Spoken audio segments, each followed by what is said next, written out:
दोस्तों, आज मैं एक ऐसी कहानी कहने जा रहा हूँ। गुजरात के सौराष्ट्र, काठियावाड़, पोरबंदर जिले का एक छोटा सा कस्बा है। उसका नाम ओड़दर है, उसका गांव का नाम।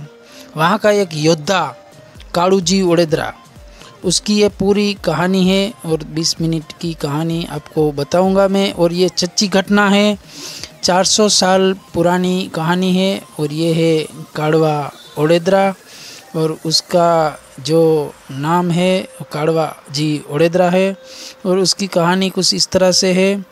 उसका जन्म हुआ था विक्रम संवत 1796 में बुधवार के दिन। और वो एक मेहर कास्ट जो सुमरा राजपूत और हिंदू कास्ट में आता है, उसकी कहानी पूरी इस तरह से है। ये सुमरा आला मेहर के वहाँ पे उसके बच्चे का जन्म हुआ और उसका नाम हुआ काड़वा जी ओड़ेदरा। और वो कहानी पूरी जूनागढ़ के नवाब के साथ है। और ये कहानी आज इतिहास बन चुकी है और कितने लोगों को पता है। और ये जो काड़वा का जन्म होने के बाद वो फैमिली में रहता था और एक किसान का बेटा था, क्योंकि ये पोरबंदर ज़िले में इसका वसवाट होता है। और उसकी खुमारी, खानदानी आबरू, मर्यादा, ये सब को ये रख के चलते हैं। मेहर कास्ट एक पोरबंदर ज़िले के अंदर ही है, गुजरात के अंदर। उनका कपड़े पहनने का ढंग, उसको रहनी चहनी, ये सब एकदम देसी गांव की और शुद्ध रहती है। और उसका जो काड़वा का जन्म होने के बाद काड़वा भी परिवार के साथ रहता था। धीरे धीरे काड़वा बड़ा हुआ है और उसके बाद उसको इज्जत बढ़ती गई और गांव के अंदर उसका मान सम्मान बढ़ता गया, क्योंकि वो अच्छा काम करने में माहिर था। जैसे कि किसी के घर में दान देना, किसी के साथ लड़ाई झगड़ा होता तो उसको मांडवली करना, कोई गुंडा या मवाली या कोई बारवटिया आता तो उसको ठिकाने लगाना, और सबके साथ में बैठना। जिसकी वहाँ शादी है तो वहाँ पे कामकाज करना और कुछ काम में हाथ बढ़ाना, और बेटियों को अपने पैसे और कपड़े देना। ये सब उनके जीवन का इस तरह से चल रहा था। और खुद पहाड़ी, शक्तिशाली, शूरवीर, स्वाभिमानी, खानदानी और मर्द आदमी था।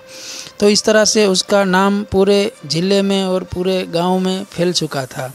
और जहाँ भी जाता था वहाँ वो उसका इज्जत मिलता था। और खूबसूरती और हाइट, बॉडी सब उसका अच्छा था। और जहाँ पे गांव के अंदर कुछ अच्छा कार्यक्रम है तो सबको लिए खाना पिरोसना और देना, खुद के खर्चे से बच्चियों को कपड़े देना, ये सब उसको परिवार का रिवाज था और खुद ने वो रिवाज रखा था।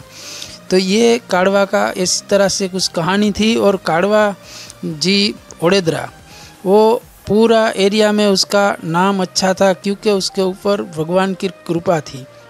और खुद तलवारबाजी चलाना और हथियारों चलाना, ये सब मेहर कौम और मेहर कास्ट के खून में आती है। जन्म से ही उनको ये बख्शिश है कि ये सब चलाना मेहर कास्ट जानती है। तो इस तरह से काड़वा भी अपने तलवार और अपने शौक और अपना काम इस तरह से करता था। और उसका परिवार खेतीबाड़ी से जुड़े हुआ था, सारा परिवार के साथ रहता था। उसके बाद उसका चर्चा पूरा आजू बाजू के ज़िले तक पहुंचने लगा। और उसका फैमिली के साथ वो रहता था, उसके वाड़ी पे रहता था, क्योंकि किसान का बेटा था इसीलिए।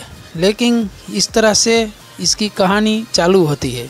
मेहर क्षत्रिय राजपूत जो पोरबंदर में है, उसके ऊपर माताजी गुरु गोरखनाथ और सिकोतेरमा और पठापीर की दया थी। और वो खुद भोलेनाथ को ज़्यादा मानता था, क्योंकि ये सत्य सनातन धर्म में बिलोंग करता है और हिंदू धर्म में आता है। इसके चर्चे बहुत जगह पे पहुंच गए। इसी तरह से जूनागढ़ के नवाब के पास पहुंची। नवाब ने बोला कि ये काड़वा जी ओड़ेदरा है पोरबंदर ज़िला में, उसको हम अपनी हवेली में बुलाएंगे और उसका मेहमान गति करेंगे और उसकी हम मेहमान नवाजी करने चाहते हैं। उसके सिपाही को बोला, ऐसा आदमी चाहिए हमको योद्धा, कि हमारा जितने भी दुश्मन है ऐसा योद्धा हमारे पास रहेगा तो हमारा काम आसान रहेगा। और उसके सिपाही ने भी कहा और विश्वास दिलाया कि मैं उसको आमंत्रित करता हूँ और उसके गांव पे हम आमंत्रण भेजता हूँ और उसको बुलाता हूँ। उसके बाद ये आदमी वहाँ से जाने के लिए रेडी होता है। नवाब ने कहा कि हम हमारी हवेली में उसको बुलाएंगे और तहे दिल से हम बुलाएंगे और उसकी साथ दोस्ती निभाएंगे और तुम उसको लेके आओ। वहाँ बात पहुँचाने के बाद काड़वा वहाँ से घोड़ों लेके निकल चुका था। अपने घोड़े में सवार होकर तलवार लेके सीधा जूनागढ़ की तरफ प्लान किया और आज उस कच्ची रास्ते से सीधा जूनागढ़ के नवाब के हवेली के अंदर आता है और नवाब उसका वेलकम करता है। नवाब उसके साथ दोस्ती अच्छी करता है और उसको सब बात बताता है, फिर दोस्ती हो जाती है। उसके बाद धीरे धीरे नवाब का काम आसान हो जाता है। जहाँ भी काम है, जहाँ भी उसका काम है, वहाँ काड़वा घोड़ों लेके जाता है और सब टीम के साथ भी जाता है और अकेला भी जाता है और उसका काम भी करता है और अच्छी तरह दोनों की दोस्ती हो गई थी। उसके बाद अकेला भी जाता था तो कितने लोगों को ठिकाने लगाता था। जो भी काम है नवाब उसको कहता था। लेकिन एक दिन नवाब की नज़र काड़वा की बहन के ऊपर गई। वहाँ से असली कहानी चालू होती है। बहन को ऊपर गई और काड़वा को प्रस्ताव रखा कि हम तुम्हारी बहन से शादी करेंगे। काड़वा ने कहा कि मैं सोच के बताऊंगा। काड़वा का गुस्सा बहुत था और ये हिंदू धर्म में, क्षत्रिय राजपूत में ये सब नहीं होता है। काड़वा को गुस्सा आया लेकिन उसने मना नहीं किया। उस दौरान नवाब ने उसकी बहन को आदमी को बोल के उठवा के हवेली पे लाया गया। उसके बाद हवेली पे लेने के बाद काड़वा को पता चलता है। काड़वा भी अपना गुस्सा अपने पास था तो काड़वा भी वहाँ से घोड़ों लेकर निकल चुका था और वो भी आदमी जितने भी पीछे थे वो उनको छोड़ के सीधा हवेली में दरवाज़ा तोड़ के सीधा नवाब की हवेली में एंट्री होता है और नवाब के जहाँ पे उसकी बहन को रखा था वहाँ ही बड़ी सभा में घुस गया है काड़वाजी ओडेदरा और नवाब को बोला कि ये तुमने अच्छा नहीं किया, तुमने दिखा दिया, लेकिन हम राजपूत हैं, हम मरेंगे या हमारा सर कटवाएंगे या फिर हमारी इज्जत बचाएंगे, हम कभी इस तरह का काम नहीं करते हैं। उसके बाद उसकी बहन को बोला, बहन आज हम मरेंगे या जिंदा रहेंगे उससे हम फर्क नहीं पड़ता है, लेकिन हमारी इज्जत आबरू और मान सम्मान हम रखते हैं। और राजा को बोला, नवाब को बोला कि ये तुम्हारी गद्दारी है, तुमने अच्छा नहीं किया, मैंने तुम्हारा काम बहुत किया। फिर उसका घोड़ो भी अच्छा था। उसकी बहन को बोला तुम भाला ले लो, मैं तलवार ले लेता हूँ, आज जितने भी सिपाही हैं उनको हम धड़ दबोच के काट के निकल जाएंगे। और वहाँ से उसकी बहन को उसने उठा लिया और वो घोड़ा में बिठा के वो निकल पड़ा। निकलने के बाद जितने भी सिपाही रास्ते में आए उसको गर्दन में तलवार लगा के मार दिया गया। वहाँ पीछे राजा की फौज लगा दी और उसका गढ़ और किला बहुत बड़ा था, गढ़ का दरवाज़ा बहुत बड़ा था, वो बंद करवा दिया गया और अंदर घोड़ों लेकर पूरा निकल चुके थे। आगे था काड़ूजी ओडेदरा और पीछे फौज थी, लेकिन दरवाज़ा बंद था तो उसने पूरा गेट के ऊपर से घोड़ों को कुदाया और वहाँ से जंगल के रास्ते निकल चुका था। और इतनी घटादार जंगल थी, वहाँ पे उसके नवाब के आदमी पहुंच नहीं सके। वहाँ से वो अपनी बहन को लेकर जंगल के रास्ते से सीधा उसकी वाड़ी पे जहाँ रहते थे वहाँ उसकी बहन को ठिकाने पहुँचा दिया। और वहाँ से उसको गुस्सा और भी अलग था। काड़वा को संतोष नहीं हुआ, बहन को लेने के बाद भी उसकी दुश्मनी चलेगी। और वहाँ से काड़वा अपना घोड़ों लेकर फिर वापस साधु के वेश में होकर सीधा गुस्से में नवाब के घर पे गया। उसको पता था नवाब का शहजादा कहाँ रहता है, शहजादा को कहाँ रखता है। गार्डन के पीछे के ऊपर में गार्डन था, उधर ही उसके बेटे को तलवार से धर दबोच लिया और वहाँ उसको पकड़ के फिर दरवाज़ा बंद कर दिया। चारों तरफ सैनिक था लेकिन वो सब बाहर के रास्ते पे खड़े थे। और ये देखकर नवाब को पता चला कि काड़वा अंदर घुस चुका है और उसका शहजादा को किडनैप कर लिया है। फिर काड़वा चिल्लाया कि आजा। फिर यहाँ से ये नवाब रोता हुआ गिड़गिड़ाता हुआ, मेरे बेटे को छोड़ दे काड़वा, जो मांगोगे मैं दूंगा, हीरा मांगोगे, मोहर मांगोगे, राज में से कुछ भी जितने गांव मांगोगे मैं दे दूंगा, लेकिन मेरे शहजादों को जाने दो, एक बार मेरे शहजादों को जाने दो। काड़वा उसी तरह से सामने बैठा बैठा देख रहा था और कह रहा था कि तुमने जो किया वो गलत किया, लेकिन आज तुम्हें ये गिड़गिड़ाते हुए, रेंगते हुए, रोते हुए देखकर मुझे सुकून हुआ कि तुम नवाब होके आज मेरे घुटनों पे खड़ा है। देख हमारी राजपूत और हमारी क्षत्रिय कौम की इज्जत, हमारे इज्जत का कितना बड़ा ये। राजा को बोला कि मुझे जवाहर या हीरा मोती चाहिए होता तो तुम मुझे कब से दे चुके होते, तब मेरी बहन को मैं तुमको सौंप, लेकिन हम लोगों को उनकी भूख नहीं है, हम क्षत्रिय राजपूत हैं, हम हमारे जो भी हमारे संस्कार है उसके ऊपर हम तटे रहते हैं। उसके बाद नवाब को बोला कि मैं इधर से जाऊंगा, लेकिन तुम दोनों बाप बेटे को मैं माफ़ करता हूँ, ऐसा करके निकलने के लिए राजी होता है। उसके बाद काड़वा राजपूत वहाँ से निकलता है घोड़ों लेकर और उसको बोलता है कि मेरे पीछे फौज मत भेजना। और वहाँ उसको पता ही था कि नवाब का गुस्सा और नवाब को ये इस तरह से जलील करके जा रहा है तो नवाब को अच्छा नहीं लगेगा। वहाँ से काड़वा निकलता है और सीधा जाता है वो गोंडल के जो मर्द कुंभाजी और बारवटिया जूनागढ़ का, उसको बोलते हैं काड़वा। वो काड़वा जाता है गोंडल पे, लेकिन गोंडल के राजा ने उसको आसरा नहीं दिया और वहाँ से वो नदी पार करके घोड़ों लेके जंगल के रास्ते हुए सीधा जूनागढ़ से गोंडल और गोंडल से सीधा जाता है द्वारका के एक गांव, छोटा सा गांव है, उस गांव का नाम है पोहित्रा। और वो द्वारका के पास ओखा के बाजू में गांव है। गोंडल गया तो उसने गोंडल के राजा ने आसरा नहीं दिया और वहाँ से वो गया ओखा, और ओखा पोहित्रा गांव में पहुँचने के बाद वहाँ पे वाघेर, जो वाघेर लोग है, वाघेर राजपूत है, उसने उसको आसरा दिया और उस गढ़ के अंदर जाके उन लोगों ने बहुत इनका सम्मान किया। और वहाँ पे एक दूसरी घटना हुई थी।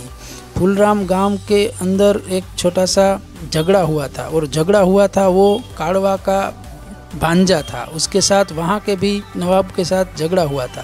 ये फुलवारा गांव के जो नवाब थे उसने ये काड़वा की बात सुनकर, काड़वा की बात मानकर उसने भी पूरा ये जो पुराना फूलरामा गांव का जितना भी हक हिस्सा था वो दे दिया इनको, अर्जन जाडेजा को, जो वो था उसका भांजा। और एक तरफ इधर पोहित्रा गांव में पूरे जो जितने भी वाघेर क्षत्रिय वाघेर थे वो लोग के साथ इनके अच्छी जमी और वहाँ पे ही रहने लगा।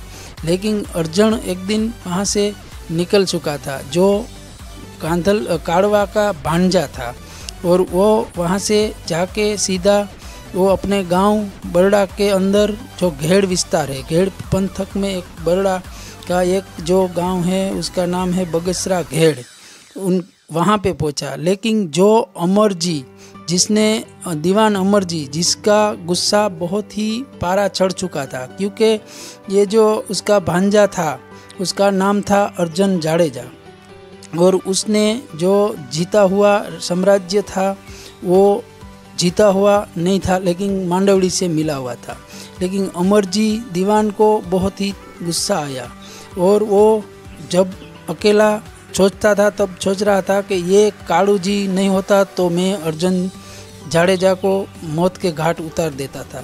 उसी दरमियान उसको मौका मिला, जो वो मौका का फ़ायदा उठाने के लिए जब वो अर्जन जाडेजा वहाँ से निकला और गया ये जो घेड़ विस्तार है उधर, वहाँ पे वो अमरजीत दीवान ने आदमी पहले से ही खड़े कर लिए थे, जूनागढ़ के नवाब के आदमी और खुद के जो सिपाही थे वो लोग। उसको जो वहाँ जाते ही अर्जन जाडेजा को धर दबोचने की कोशिश की। वहाँ पे 80 से 100 सैनिक थे और अर्जन जाडेजा अकेला था और सबके साथ लड़ते हुए बहुत सारे योद्धाओं को और उसके सैनिकों को धड़ दबोचा और सर से धड़ अलग किया और अकेला लड़ता रहा। वहाँ पे वो अकेला हो गया था। अगर काड़ू जी ओडेदरा उसके साथ होता तो ये सेना भी हार सकती थी, लेकिन अर्जुन ने इतनी ज़बरदस्त युद्ध और लड़ाई की कि वहाँ जब तक खुद की जान है तब तक लड़ता रहा।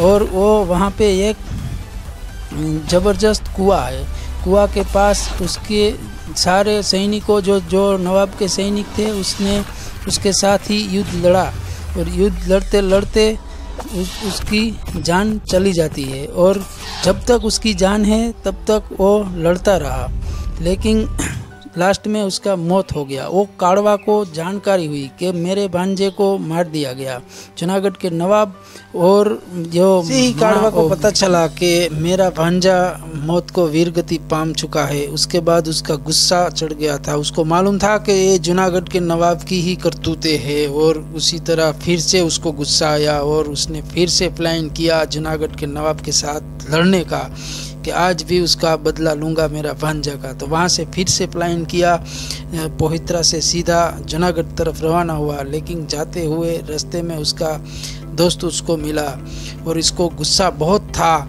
लेकिन उसका दोस्त ने कहा कि ये नवाब को आप दूसरी बार भी छेतरपिंडी करना पड़ेगा उसके ऊपर, और उसको साधु की बेस में ही जाना पड़ेगा। उसके दोस्त जो था उसका नाम था उसका दोस्त उसको बताता है उसका नाम था जैमल खाट कि तुम काड़ू जी तुम साधु के बेस में, उसकी बेटा मदरसा में पढ़ता है, वहाँ से उठा के उसको किडनैप करना चाहिए, उसके बाद उसका जो कार्यक्रम है वो समाप्त करना चाहिए। फिर काड़ू जी साधु के बेस में उसके बेटे को उठा लेता है और उसकी गर्दन में तलवार रख देता है और उसके नवाब को पहुंचाता है समाचार कि तुम्हारा बेटा को मैंने धड़ दबोच लिया, और उसके गले में तलवार रख दी थी। फिर नवाब को गिड़गिड़ाते हुए देखते हुए बहुत ही उसको अच्छा लगा, और उसको जो भी वायदा किया था जो नवाब के पास से ये टाइम उसने हीरा मोहर जवेर जो भी मांगा वो देना पड़ेगा। और वहाँ से नवाब ने भी सारी शर्तें मानी कि काड़ू जी तू जो भी बोलेगा मैं देने के लिए तैयार हूँ। काड़ू जी ने शर्त रखी कि तुम मुझे इतना सब जो भी मैं मांगूँ उतना सब दे दो, और तुम्हारे बेटे को मैं जिंदा छोड़ूंगा। उसके बाद नवाब ने जो भी चीज़ मांगी जो काड़ू जी ने मांगी, नवाब ने पेश करने की समझी कि मेरे बेटे को छोड़ दो। उसके बाद काड़ू जी ने पूरी शर्त अपनी मंजूर करवाई, बोला मुझे इतना जवार दो, इतना सोना दो, इतना मुझे हीरा दो, इतना मोती दो, और जो जितनी भी मेरी ख्वाहिश मतलब उसकी मांग थी वो पूरी करो तो मैं तुम्हारे बेटे को छोड़ दूँ। उसके बाद राजा जी ने पूरी बात मान ली नवाब ने कि मैं सब कुछ देने के लिए तैयार हूँ। और काड़वा ने और चीज़ मांगी, बोला मेरा भतीजा वजदे ओडेदरा उसको भी छोड़ दो, और मुझे 2 घोड़े दो जो मुझे अच्छे लगते वो घोड़े दो, और 9 सोरठ के जो नवाब थे वो घुटनों पे आ गया, उनके भतीजा को भी छोड़ दिया और उनको सोना मोहर से लेकर सब कुछ दे दिया। और फिर उसको वो भी बताया कि मेरे पीछे तुम 9 दिन तक मेरा पीछा मत करना नवाब, और 9 दिन के बाद जो करना है वो कर लेना। और वहाँ से उसके भतीजे को लेकर और हीरा मोहर और घोड़े लेकर वहाँ से भी निकल चुका था। इस टाइम पूरा साम्राज्य उसने हिला दिया था। जूनागढ़ के नवाब को घुटनों पे लाकर उसके पास से ये सब चीज़ें ली, उसके भतीजा को छुड़वाया, और वहाँ से फिर जो पोहित्रा गांव है उसकी तरफ रवाना हो गया। और उसको पता था कि ये टाइम जंग बहुत ज़्यादा ही लगेगी, और ये टाइम नवाब ने पूरे नवाबों को न्योता भेजा, जहाँ जो मांगरोड़ के शेख मियाँ और गोंडल के कुंभाजी महाराज, जामनगर के जाम सजाजीना मेरू खवास मोरबी ठाकुर साहेबना जीवाजी कायाजी भावनगर वंजे संघ महाराजनो सुबो झाला मानसिंह धांगध्रा हड़वद खुद नवाबना जितने भी नवाब थे उनको आमंत्रण किया इस नवाब ने। और ये कालू जी तो चला गया था वहाँ पे, लेकिन नवाब ने पूरी टीम बुलाई, पूरा साम्राज्य को, पूरे गुजरात के जितने भी राजा रजवाड़े थे उनको इकट्ठा किया और बताया कि ये टाइम हम ये कालू जी को जिंदा नहीं छोड़ेंगे और उसके ऊपर युद्ध करेंगे, आप लोगों की सहाय चाहिए मुझे। भावनगर से लेकर जामनगर और हड़वद, गोंडल, गुजरात के जितने भी रजवाड़े थे, नवाब थे, राजा थे, उनको इकट्ठा किया, उनकी भर सभा की मीटिंग किया और मीटिंग के बीच उसको बातचीत हुआ और वहाँ से वो लोग पोजित्रा युद्ध करने के लिए तैयार हुए। यहाँ पे पोजित्रा में बहुत बड़ा किला था और वहाँ पे कालू जी रहता था और वहाँ पे 250 या 80 वाघेर की टीम थी, बहुत ज़्यादा थे और दूसरे भी लोग थे। लेकिन पोजित्रे का किला बहुत ही ऊंचा था और वहाँ बारूद घोड़ा, दारू घोड़ा और हथियार की कमी नहीं थी। तो इस तरह से वहाँ फिर युद्ध का ऐलान होता है और उसकी 7-8 रजवाड़ा और 7-8 नवाब की फौज पोजित्रा के बाहर, जो द्वारका जिला और ओखा जिला के बाजू में है, वहाँ पे इकट्ठा कर दी गई थी और इस तरह से पूरी फौज बाहर खड़ी थी और वहाँ युद्ध का घमासान चालू होने जा रहा था। जितना भी नवाबे और राजा रजवाड़े की फौज थी उतना इसके पास नहीं था, लेकिन इसके पास दारू घोड़ा ज़्यादा था और उसका किला बहुत बड़ा था, ये द्वारका जिला का ओखा पोजित्रा गांव में। और वहाँ के सूरवीर भी, वाघेर कौम भी बहुत ही क्षत्रिय सूरवीर होते हैं और वो भी लड़त देने के लिए तैयार थी। यहाँ पे नवाब भी तैयार था और इस तरह से इतनी घमासान और इतना युद्ध चला, 1 महीने तक लगातार युद्ध चला। लेकिन कालू जी ओडेद्रा और ये जितने भी वाघेर लोग थे और दूसरे उसके साथी जो थे वाढ़ेर राजपूत, वो भी थे और वाघेर राजपूत भी थे। उसने इतनी ज़बरदस्त लड़ाई दी, इतनी फौजों को घुटने पे ला दिया, तब तक हार नहीं मानी। ये कहानी कालू जी की सच्ची घटना है और वो युद्ध इतना चला कि लगभग 1 महीने तक युद्ध करवाया गया और युद्ध खत्म होते ही पूरा सुनसान जगह हो गया। यहाँ पे नवाब का अभी भी खुश नहीं था, नवाब बहुत ही गुस्सा कर रहा था और उनके सिपाहियों को बोला कि तुम जाओ जमीन खोदो, कालू जी को मुझे मारना है, मैं मेरे हाथों को उसको नहीं मारूंगा, उसको जिंदा पकड़ो या मारो, लेकिन अपन मारेंगे उसको। लेकिन यहाँ से उन फौज ने पूरी ज़मीन खोदने की बात करी कि किले के बाहर से ज़मीन खोदना चालू करो और गढ़ के अंदर तक ज़मीन खोदो और उसको मार गिराना है। यहाँ पे बात सब सही हो गई और उसने ज़मीन खोदना चालू किया और गुफा और अंदर सुरंग बनाना चालू किया। सुरंग बनाते बनाते अंदर तक पूरा सुरंग हो चुका था और वहाँ पे अंदर जो कालू जी था उनको धीरे धीरे पता चल लगा था कि कुछ ना कुछ नवाब गलती करेगा।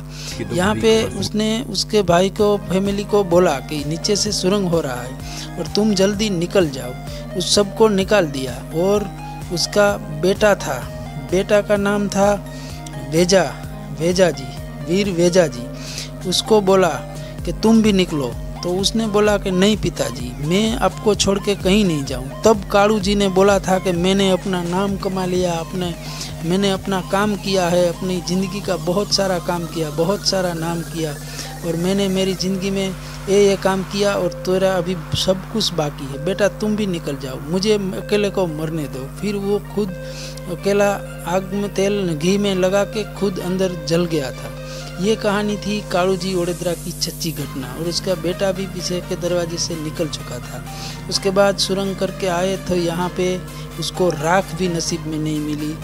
ये था कालू जी की गाथा और इस तरह से मैंने शॉर्टकट में पूरी गाथा सुनाई आपको।